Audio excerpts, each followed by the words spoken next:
பச்சை புடவைக்காரியாய் உன் தாய் மீனாட்சி நான் இன்று வந்திருக்கிறேன். உன் இல்லத்தில் திருமணத்திற்காக காத்திருப்பவர்களுக்கு திருமணம் நிச்சயமாகப் போகிறது. இன்னும் ஓரிரு மாதத்திற்குள் திருமணம் நடக்கப் போகிறது. உன் இல்லம் மகிழ்ச்சியடையப் போகிறது. எது எப்படி நடக்கும் என்ற கவலையெல்லாம் உனக்கு வேண்டாம். அதற்கான ஒவ்வொன்றும் அடுத்தடுத்து சரியாக நிகழும். உன் அன்னையான மீனாட்சி தாயின் சத்திய வாக்கு. நான் உன்னை விட்டுவிடவில்லை என்பதை நீ அடிக்கடி உணரத்தான் செய்கின்றாய். வாழ்வின் ஒவ்வொரு நொடியும் நடக்கும் மாற்றம் கண்டு நீ அச்சப்படாதே. நான் உனக்கு நன்மையையே செய்வேன். என்னை மட்டுமே நீ வணங்குகிறாய். அப்படியிருந்தும் இந்த கஷ்டங்கள் தொடர்வது ஏன்? இதை நிவர்த்தி செய்வது எப்படி? இந்த கஷ்டங்கள் வருவதற்கு காரணம் என்னுடைய அனுக்கிரகம்தான். தனது மகன் நன்றாக இருக்க வேண்டும் என்பதற்காக தந்தையார் கண்டிப்பதைப் போல, தனது மாணவன் கல்வியில் தேர்ச்சியடைய வேண்டும் என்பதற்காக கடுமையான தேர்வுகளை வைக்கும் ஆசிரியரைப் போல, தனது உண்மையான பக்தனை எப்பொழுதும் இறைவன் சோதனைக்கு உள்ளாக்குவான். ஒரு முறைதான் சோதனை வந்துவிட்டதே, மீண்டும் ஏன் சோதனை என எண்ணத் தோன்றும்? நான் தீவிர பக்தன். எப்பொழுதும் அவரது நாமத்தை இடைவிடாமல் தியானம் செய்கிறேன் என்ற கர்வம் எந்த சூழலிலும் உன்னிடம் வந்துவிடக்கூடாது என்பதில் கடவுள் கவனமாக இருப்பார்.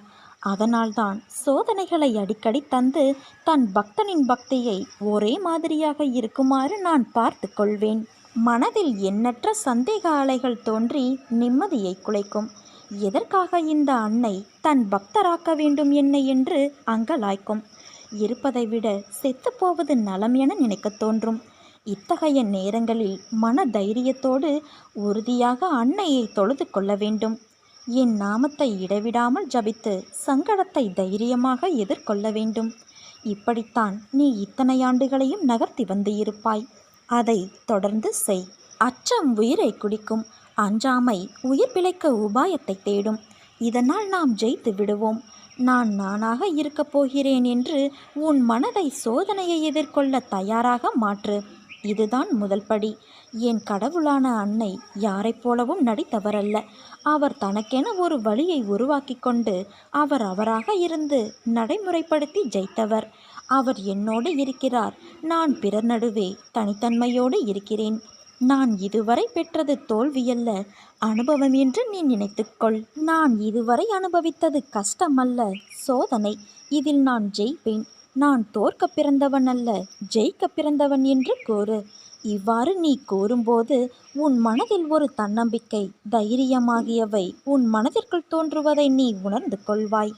உன்னுடைய ஆன்ம சக்தி உயர்ந்து வருவதை உன்னால் பார்க்க முடியும்.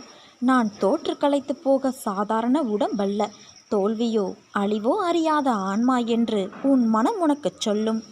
துன்பங்கள் உன் அருகில் நெருங்க நெருங்க நீ உன் கருமாவை கழித்து கொண்டே வருகிறாய். அப்படித்தான் உன்னை நான் பார்க்கும் நேரத்தையும் நீ உணர்ந்தாய் என் குழந்தையே. உன் மனம் இப்போது கந்தல் கோணியாக இருக்கிறது என்று நீ கவலைப்படாதே. உன் அன்னையான நான் அதை சரி செய்கிறேன். உன் மனதில் என்ன தோன்றுகிறதோ அந்த விருப்பங்களை பூர்த்தி செய்பவள் நான். உனக்கு இக உலகில் நல்வாழ்வும் பர உலகில் மேன்மையும் மோட்சமும் அளிக்கக்கூடியவள் நான். அம்மா, நான் ஓயாமல் ஓடிக்கொண்டு இருக்கிறேன். இன்னும் எப்போது என் துயரங்கள் அகலும்? எப்படி என் பிள்ளைகளை நான் கரை சேர்ப்பேன்? எனக்கு ஓய்வே இல்லையா? கைப்பிடித்து தூக்கிவிடக்கூட ஒருவர் இல்லை. தன் கையே தனக்கு உதவி என்று தினமும் ஓடிக்கொண்டே இருக்கிறேன். உடன் பிறந்தவர்கள் ஒதுங்கி விலகி செல்கிறார்கள். உறவுகள் என்னை விட்டு வெகு தூரம் சென்றுவிட்டது. எதற்காக இப்படி நீ புலம்பிக் கொண்டே இருக்கிறாய்? நான் ஒருவன் இருப்பதை மறந்து புலம்பிக் கொண்டு இருக்கிறாயே. முதலில் உன்னை முழுவதுமாக நம்பு. அப்போதுதான் அனைத்தும் உன்னை தேடி வரும். நீ எதிர்பார்த்து காத்திருக்கும் அனைத்தையும் நான் உனக்கு வழங்கப் போகிறேன். நீ மகிழ்ச்சியாக இருக்கப் போகிறாய். அனைவரும் வியக்கும் வண்ணம் வாழ்க்கையில் உன்னை நான் உயர்த்தப் போகிறேன் குழந்தையே. நான் வைத்த பரீட்சையில் நீ ஜெயித்து விட்டாய். நீ கவலைப்படாமல் இரு. உன் அம்மா நான் இருக்கிறேன். உனது துயரங்களை விரைவில் முழுவதுமாக நான் விளக்கப் போகிறேன். உன் பாரத்தை நான் சுமந்து கொண்டு இருக்கிறேன் அல்லவா? பிறகு எதற்காக நீ வருத்தப்படுகிறாய்? உனது அழுக்குரல் எனக்கு கேட்காமல் இல்லை. பாவங்கள் செய்பவரும் தீங்கு இழைப்பதையே குறிக்கோளாய் கொண்டவரும் சிறப்பாக வாழ்கிறார்கள் என்றும் ஒரு பாவமும் அறியாத எனக்கு 8 திசைகளிலும் ஏன் இந்த துன்பமும் துயரமும் சூழ்ந்துள்ளது என்று கேட்கிறாய். உன் கேள்வி நியாயமானதுதான். இதுதான் வாழ்வின் நியதி. மனிதனாய் அவதாரம் எடுத்த கடவுள் ராமபிரான் படாத துன்பங்களை விடவா நீ பட்டுவிட்டாய்? பொய்யே பேசாத அரிச்சந்திரனின் நிலைமை என்ன? நல்லவர்களுக்கு மட்டுமே வரும் சத்திய சோதனை. ஆனால் நீ ஒன்றை புரிந்து கொள்ள வேண்டும். இவர்கள் மட்டும்தான் என்னுடைய அனுக்கிரகம் பெற்றவர்கள். நல்லவனுக்கு சோதனை வந்தாலும் கடைசியில் வீழ்வது கிடையாது. உலகம் போற்ற வாழ்வான். தீயவன் சிறப்பாக வாழ்ந்தாலும் கடைசியில் அவன் நிலைமையை பொறுத்திருந்து பார். அன்று நீ வாயடைத்து நிற்பாய். எல்லாம் நான் பார்த்து கொள்கிறேன் என் தங்கமே. நீ என்னை மட்டும் பார். நான் உனக்கு தரும் சோதனைகள் அனைத்தும் உன்னுள் தன்னம்பிக்கையை வளர்ப்பதற்கு மட்டுமே. அவ்வாறு சோதனைகளை அளித்துக்கொண்டே உன்னை நான் காப்பாற்றுவேன். நீ அறிந்தும் அறியாமலும் பேச்சின் மூலமும் கேட்பதன் மூலமும் செய்துள்ள பாவங்கள் அனைத்தும் என்னை ஸ்மரிப்பதன் மூலம் அக்கணமே முற்றிலும் அகலும். உனக்கு என்ன வேண்டும் என்பது உன்னை விட எனக்கு நன்றாக தெரியும். நீ எடுத்து வைக்கும் ஒவ்வொரு அடியும் நான் அறிந்ததே. யாரும் இல்லாத இடத்தில் கூட நான் உன்னை கவனிப்பேன் என்பதை நீ அறிந்து கொண்டால் நீ யாருக்கும் எந்த ஒரு தீங்கும் செய்யக்கூட மனதாலும் நினைக்க மாட்டாய். உனது வைராக்கியத்தை நீ எத்தனை முறை சோதித்து பார்த்தாலும் என் கரத்தை இனி எந்த நிலையிலும் நீ விடுவதாக இல்லை. பிறகு உன்னை நான் எப்படி விட்டு விலகி விடுவேன்? நீ நம்பிக்கையோடு இரு, நல்லதே நடக்கும்.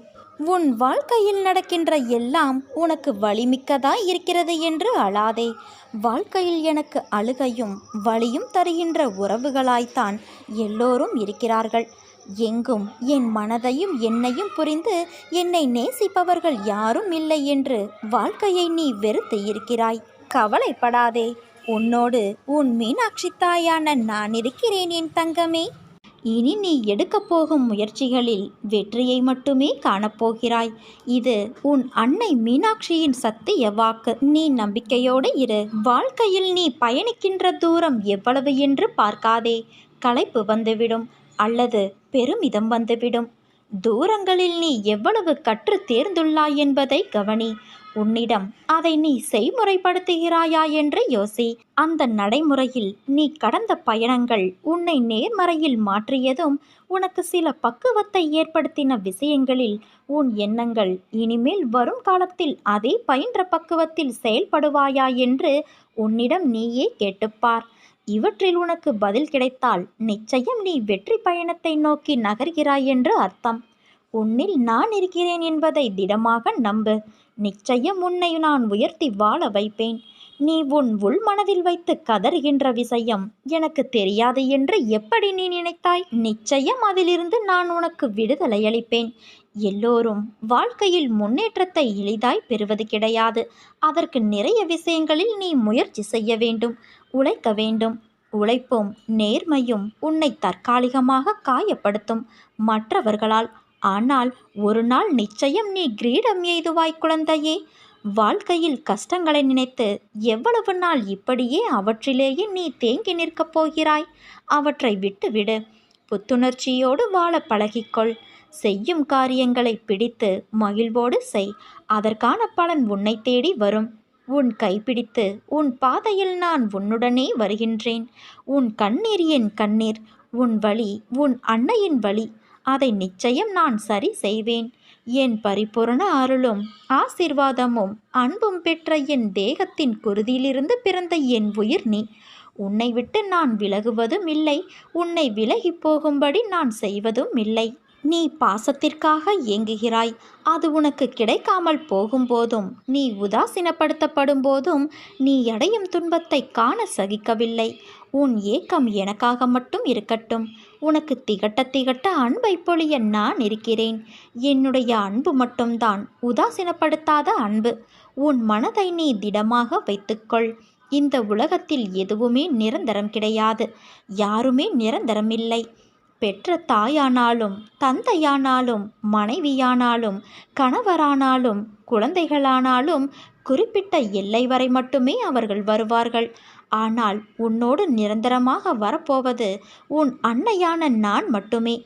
அதை புரிந்து கொண்டு இன்பத்தையும் துன்பத்தையும் சரிசமமாக நினைக்க உன் மனதை நீ பக்குவப்படுத்திக்கொள். இன்பத்தைக் கண்டு மிகவும் பரவசப்படாமலும் துன்பத்தைக் கண்டு துவண்டு போகாமலும் உன்னை சமநிலையில் இருக்க நீ பழகிக்கொள். அப்போது நீ எதற்குமே பயப்பட வேண்டிய அவசியம் இருக்காது. இந்த பக்குவ நிலைக்கு உன்னை கொண்டு வருவது கஷ்டமாகத்தான் இருக்கும். ஆனால் என்னையே நினைத்து என் நாமத்தை உச்சரிக்க உச்சரிக்க அந்த பக்குவ நிலையை நான் உனக்கு வர வைப்பேன். உன் மீது எனக்கு இருக்கும் அன்பு எல்லை இல்லாதது. நீயே என்னை மறந்தாலும் நான் உன்னை மறக்க மாட்டேன். நீயே என்னை விட்டு விலகினாலும் நான் உன்னை விட்டு விலகிச் செல்ல மாட்டேன்.